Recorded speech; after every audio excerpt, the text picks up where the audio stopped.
Red FM বৌদি hotline. আমি রীতা বৌদি বলছিলাম। রীতা বৌদি, এই দুপুরবেলা আমার সাথে কোথায় যাবে? এত গরমে দাদাও বাড়িতে নেই, সবচেয়ে সেফ মনে হয় আমার বাড়িটাই হবে। এক্ষুনি আমি তোমার বাড়িতে চলে এলাম, দরজার সামনে দিয়ে দরজা খুলে ঢুকে গিয়ে তোমার সামনে দাঁড়ালাম। আমাকে কিছু খাওয়াবে না? শরবত করে দিই? শরবত না, আমি দুধ খাবো।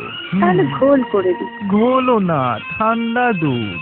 আচ্ছা, ঠান্ডা দুধ না হয় হবে, তার আগে আমরা খেলবো না? তাহলে চলো আজকে একদান লুডোই খেলি।